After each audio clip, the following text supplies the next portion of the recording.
तक वो रकम नहीं बनी और वो शख्स पैदा नहीं हुआ जो राघव चड्ढा को, आम आदमी पार्टी को या अरविंद केजरीवाल को खरीद ले। मैं साफ तौर पे अपने विरोधियों को कहना चाहता हूँ, मित्रों और भाई और बहनों, मुझे क्रेडिट नहीं चाहिए। आज हम बात करेंगे राघव चड्ढा के बारे में। 2024 में जब नीट का पेपर लीक हुआ था तो राघव चड्ढा ने नीट के स्टूडेंट के लिए आवाज उठाई थी। आज लाखों बच्चों का भविष्य अंधकार की कगार पे खड़ा है। 2 आईपीएल हैं सर इस देश में। एक आईपीएल है जिसे कहते हैं इंडियन प्रीमियर लीग और दूसरा आईपीएल है जो है इंडियन पेपर लीग। जब से राघव चड्ढा ने बीजेपी ज्वाइन की है और अभी थोड़े दिन पहले ही नीट का पेपर भी लीक हुआ और एसएससी का भी, लेकिन राघव चड्ढा ने इस मुद्दे पे कोई भी आवाज नहीं उठाई।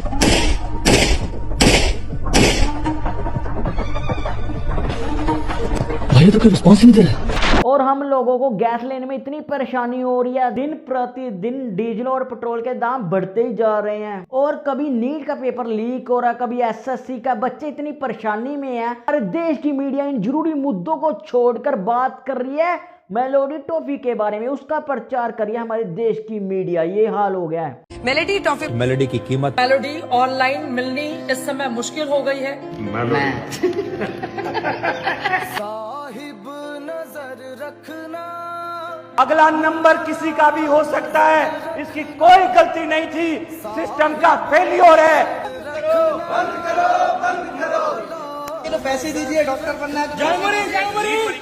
दिल्ली में छात्रा ने आत्महत्या की। पेपर लीक के बाद नीट परीक्षा कैंसिल होने पर लखीमपुर खीरी के छात्र ने जान। एक कोचिंग छात्र ने सुसाइड कर लिया। नीट परीक्षा रद्द होने के बाद छात्र ने सुसाइड कर लिया है।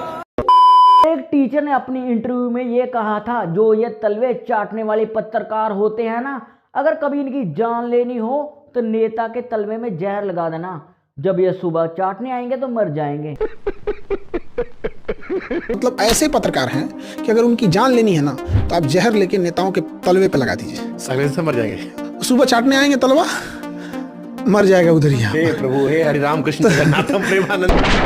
और आजकल के जमाने में इंसान का कोई भरोसा नहीं है, खास तौर पे जब वो एक नेता हो। उसकी जबान और वो कभी भी बदल सकता है। आपने लाइव एग्जांपल देखा ही होगा राघव चड्ढा को। मेरा ये मानना है कि बीजेपी एक गुंडों की पार्टी है, अनपढ़ गुंडों की पार्टी है। वो सिर्फ गुंडागर्दी करते हैं और पेट्रनेज देते हैं गुंडों को। क्या बात कर रहे हैं बाबा? यही नहीं, अभी और सुनिए। माननीय प्रधानमंत्री नरेंद्र मोदी जी की लीडरशिप में और गृह मंत्री अमित शाह जी की संकल्प शक्ति के साथ जुड़कर बिना रुके और बिना थके देश के लिए काम करेंगे। पार्टी बदल लिया साला। साले का खोपड़ी तोड़ साले का। राघव चड्ढा की हरकतें देख के मुझे एक कहावत याद आ गई। तुम तो देश बदलने आए थे राजा, तुमने तो लाखों सपने दिखाए थे राजा, तुम तो उन्हीं की गोद में बैठ गए राजा जिनके लाखों खोट गनाए थे राजा। तुम क्या ही गरीबों की आवाज मनोगे, तुम तो अमीरों वाली ठाठ लो राजा, जनता का पैसा है बांट लो राजा, और अब तो चाहे थूक के चाट लो राजा। ये जितने नेताओं के नाम मैंने पढ़े, विपक्ष के नेताओं के, इन्हें बुलाकर बोला जाता है कि भारतीय जनता पार्टी ज्वाइन कर लो। अगर भारतीय जनता पार्टी में शामिल हो जाओगे तो आपका कोई मुकदमा नहीं होगा, आपको बाइज्जत बरी कर दिया जाएगा, और अगर नहीं शामिल हो तो पकड़ के जेल में डाल दें। And merge ourselves with the BJP। हम बीजेपी में विलय करते हैं। जो बंद कराने आए थे तवाइफों का कोठा, वो सिक्कों की कनकनाहट से खुद ही मुजरा करने लग गए। राणा जी माफ करना, गलती मारे से हो गई। राघव चड्ढा ने दिल्ली हाई कोर्ट में अपनी पर्सनैलिटी और प्राइवेसी को लेकर सुरक्षा की मांग की, लेकिन दिल्ली हाई कोर्ट ने उनकी मांग ये कह के ठुकरा दी, आप अपनी आलोचना को प्राइवेसी और पर्सनैलिटी नहीं कह सकते। चड्ढा जी, आप इतने चतुर हैं, आपको ये भी नहीं पता अगर आप एक पार्टी से दूसरी पार्टी में जाते हो, ना ही आप वो पर्सन रही, ना ही आपकी वो पर्सनैलिटी रही, तो प्राइवेसी किस नाम की? क्या देश के मुद्दे आपको ही उठाने आते हैं? देश की जनता को भी मुद्दे उठाने आते हैं। ये सब क्या हो गया आदि? कैसे हो गया? इन जालिमों ने मिलकर ये क्या हल कर दिया तुम्हारा? राघव चड्ढा ने जब से बीजेपी ज्वाइन किया है, उसके इंस्टाग्राम पर 2.5 मिलियन से ज्यादा फॉलोअर गिर गए हैं, लेकिन इसमें कोई बड़ी बात नहीं है, उससे ज्यादा तो उसके ऊपर नोट गिरे होंगे।